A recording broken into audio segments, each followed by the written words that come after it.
Okay, so today on page 569, we are learning about mean absolute deviation. And what that means, it stands, the shorter way to say that is just say MAD. So mean absolute deviation means MAD. So the MAD of a data set is the average distance between each data value and the mean. So I'll teach you how to find the MAD. So all that means is that if you have a low MAD, the closer the data values are to the mean. So the opposite would be if you have a big number for the MAD, then they are further from the mean. And that means it's not so consistent. Your numbers are not consistent. Okay, that means it's a lot of variability. It's better to have a low MAD because then that means your data values are very similar, and that means there's not a lot of variation. Okay, so now turn to page 571. Okay, so we are going to talk about example 2. So it says 2 driving schools use the same practice driver's test. Out of 100, school A had scores of 70, 79, so on, and school B had scores of 77, 83, and so on. So for this, you don't have to copy this side down because that's a lot of work that I did, and I know it looks difficult, but it's really not. So I want you to copy down these steps above the page number. So these are the steps. How to. So how to find the MAD. Okay, so start copying these down. So it says step 1, find the mean. So that means you add them and then divide by how many numbers there are. Step 2, subtract the mean that you found from each number listed. Copy this down. And last step, step 3, then you find the mean again of all the numbers or the answers you subtracted. So it will make more sense when I explain it. So copy down these steps. Find the mean. Step 2, subtract the mean from each number that they gave you. And then step 3, find the mean. Okay.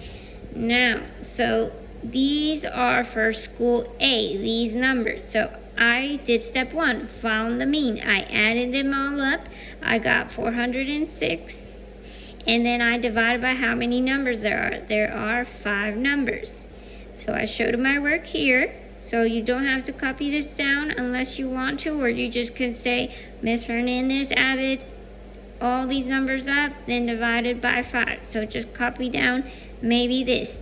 Okay, so then I said the mean, so write this down. The mean, I found that it's 81.2. Okay. So then step 2 is to, let's look again, subtract the mean, which is 81.2, from each number listed. So that's these original numbers, that's the test scores. So I gotta subtract 81.2, which is the mean, from the first number, 70.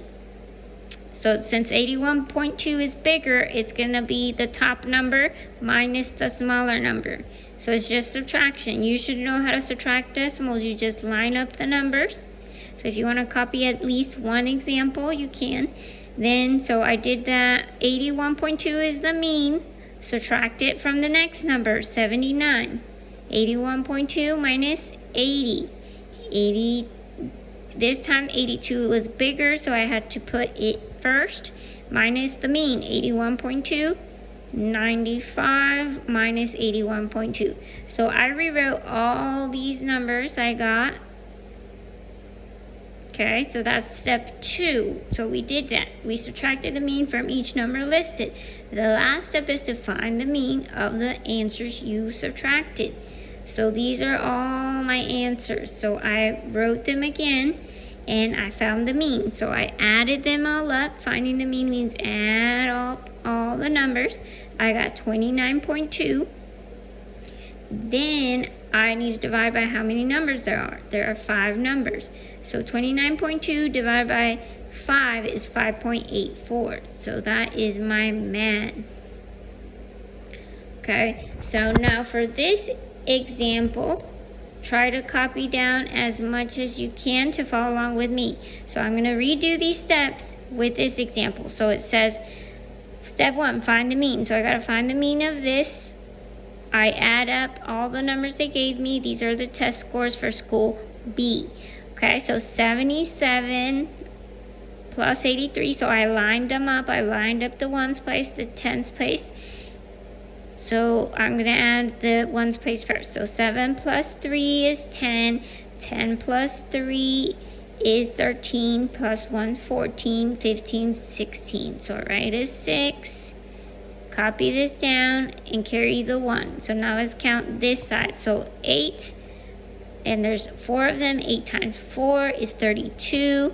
Plus 7 is 39. And then that's 40. So that's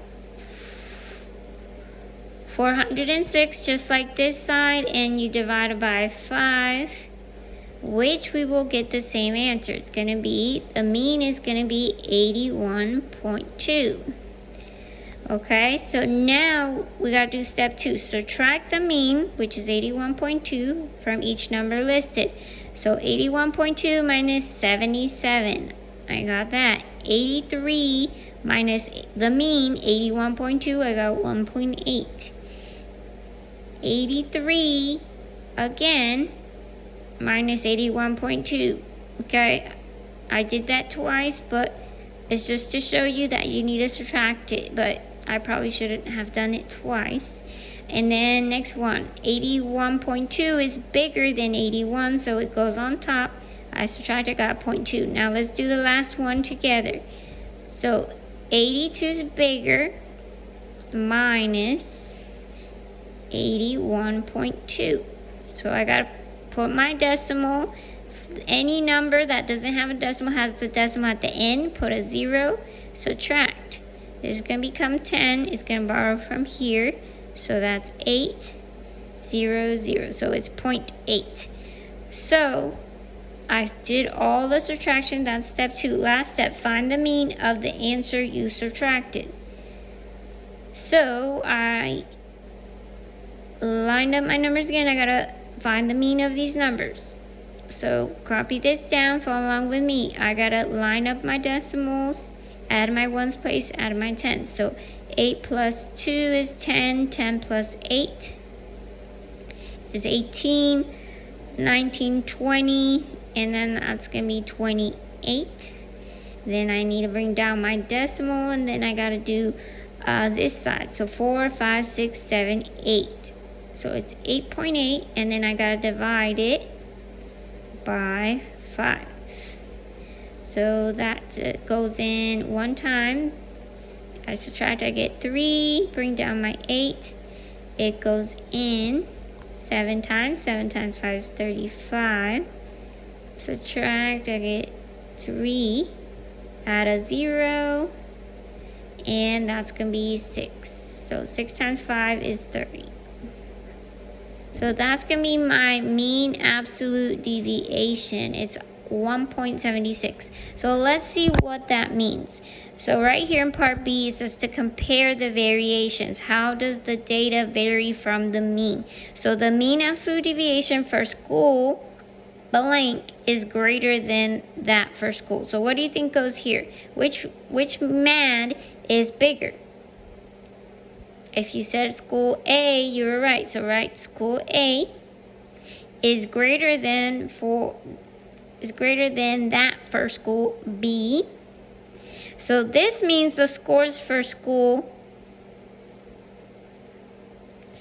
B. So this means that the scores for school B are closer together because it's smaller